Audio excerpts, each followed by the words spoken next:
Dian sedang mendengar lagu klasik sambil mengelus perutnya. Di dekatnya ada foto Rizky sang anak yang dibingkai.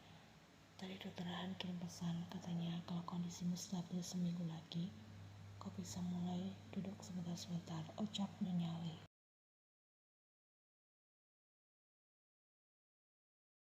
Dian tampak senang dan antusias. Benarkah? Akhirnya. Tapi jangan nekat, Allah akan tetap menjagamu sampai cucu kami lahir nanti, peringatnya nyali. Kayak Kuma, balas Yen tidak membantah. Bukankah kita harus mencari klinik baru untuk memeriksa kandunganmu selama berada di sini? Ian mengangguk membenarkan.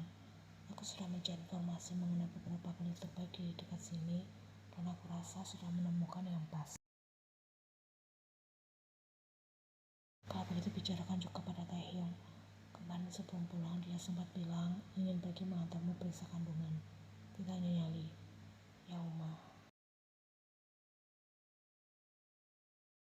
Nyali kemudian keluar dari kamar Ian, hendak menyiapkan makan siang. Bersama dengan itu sebuah pesan masuk dari Taehyung. Bukankah ini lucu? Aku melihat tutorial merajut baju untuk bayi. Ia tertawa ringan melihat foto yang baru saja dikirimkan oleh mantan suaminya itu. Jangan bilang lupa membuat ini sendiri. Bukan, tapi aku sudah ikut kelasnya sebanyak 2 kali. Papa benar-benar luar biasa. Kemarin aku senang hamil, sekarang kelas merajut. Sesuai ucapan Dr. Han, jika Kim Taehyung ini unik. Taehyung, kalau kau bahagia dan si kecil baik-baik saja, semua ini pantas untuk aku lakukan.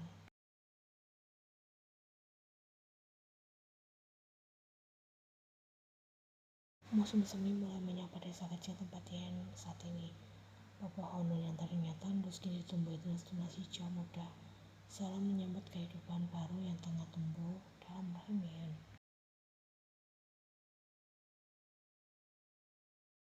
Di dalam rumah bercat putih dengan pagar kayu sederhana, Yen duduk di teras mengenakan dress hamil berwarna pastel. Perutnya yang sudah semakin membuncit membuat langkahnya lebih lambat, tapi senyumnya tak pernah pudar. Kandungannya kini menginjau usia 7 bulan, masa petresnya sudah lewat. Wajahnya jauh lebih bersinar daripada saat tinggal di kota kemarin.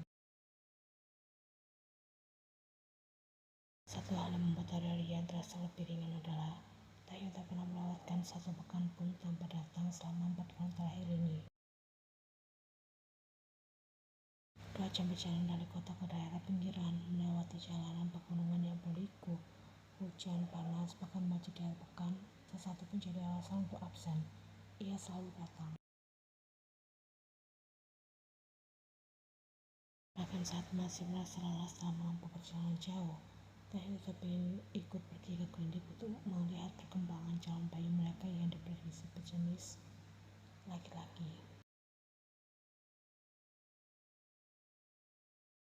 Lelaki itu selalu antusias saat melihat jalan anaknya di layar USG. Ia bertanya pada Dr. Jung jauh lebih daripada YN, bahkan sempat membuat catatan kecil.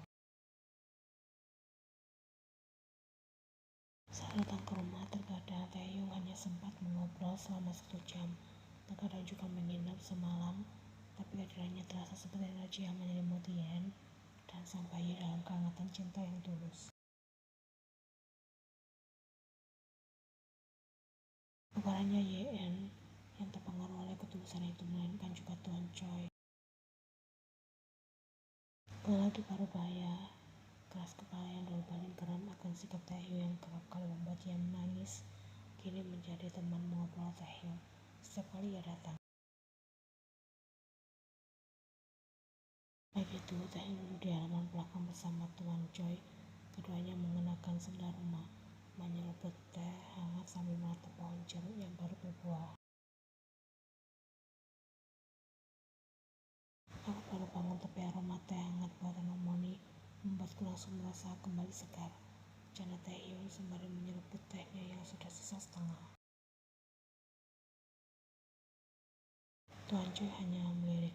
Aku masih tak menyangka selama 4 bulan ini Kau bisa tidur nyenyak di rumah ini. Di sini bahkan banyak nyamuk. Kalau rumahnya ada YN, aku tahan tidur di mana saja, bahkan dengan nyamuk sekalipun. Jawab Taehyung sambil tersenyum. Tuan Choi tertawa pertama kali di hadapan mantan menantunya itu. Anak muda zaman sekarang, kalau sudah cinta bahkan berani mati ya. Taehyung mengangguk pelan. Aku tidak sempat meminta restu dengan benar saat pertama kali hendak menikahi YN kala itu. Tapi kali ini aku hanya meminta kepercayaan. Aku akan menjaganya dan calon anak kami sampai titik terakhir yang aku miliki.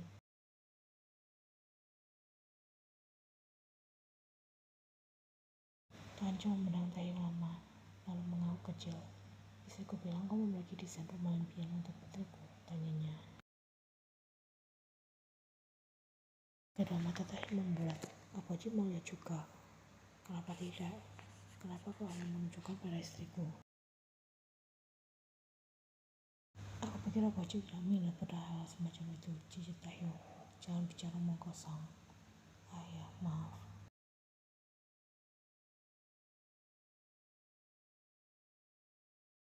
Ketika malam menjelang, Taehyung sudah berada dalam kamar YN. Beberapa hari ini bertepatan dengan libur panjang akhir pekan, jadi ia bisa lebih banyak menghabiskan waktu di sini. Ia memandangi Taehyung yang tertidur di lantai kamarnya, hanya beralas matras tipis. Aku kasihan melihat obat tidur seperti itu terus. Kemaunya pulang. Taehyung membuka mata kemudian tersenyum. Aku senang bisa melihat kau dan calon anak kita sehat. Itu cukup. Lagi pula kalau kau tahu betapa keras raja kata asistenku dulu, kau akan bilang ini surga. Ia tertawa kecil, membuka perutnya yang mulai terasa karena harus tadi sampai. Apa yakin bisa terus begini? Taehyung duduk dan menyentuh lembut tangan Yan. Kalau kau harus menempuh 2 jam untuk mencintaimu lebih baik, aku akan menempuhnya 1000 kali. Yang penting kau tidak merasa sendirian lagi. 2 jam berjalan itu adalah kesungguhan. Dan kini bukan hanya Yan yang luluh. Bahkan Tuan Choi pun mulai percaya bahwa cinta memang bisa bertahan kalau ada yang cukup nekat untuk terus memperjuangkannya.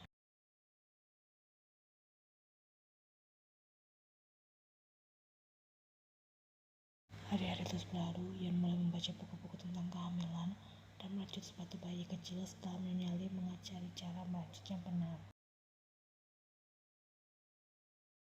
Di sana rasa mual masih menteranya meskipun usia kandungan sudah masuk ke trimester ketiga dan juga bekali yang merasa bahagia, hatinya penuh.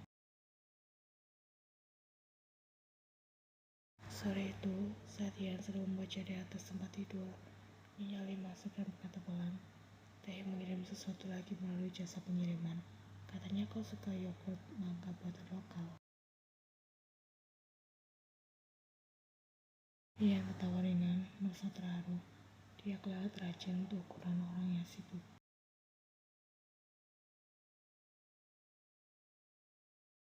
Bulan ke-8 kehamilan, kini perut Yan semakin besar. Ia mulai sering kesulitan tidur, nafasnya pendek, dan punggungnya bekal hampir setiap waktu. Tapi anehnya hatinya merasa ringan, seolah semua kelelahan itu adalah bagian dari cinta yang tumbuh dalam diri. Dan hari itu, sebuah kejutan yang tak pernah ia duga datang dari pria yang selalu datang dengan mata lelah, namun hati penuh semangat. Pagi-pagi sekali Taehyung datang menjemput, memaksa YN, Tuan Choi, dan Nyonya Lee ikut pergi bersamanya. Aku sudah mirip seperti bola, kalau YN sambil duduk di kursi samping, kemudian dengan susah payah mau dibawa kemana kita. Aku mau mengajak kalian melihat sesuatu, ucap Taehyung, sembari menyetir dengan senyum misterius. Tidak jauh kok, hanya sekitar 45 menit dari sini. Perjalanan berakhir di sebuah tempat yang bahkan Tuan Choi pun mengangguk takjub melihatnya.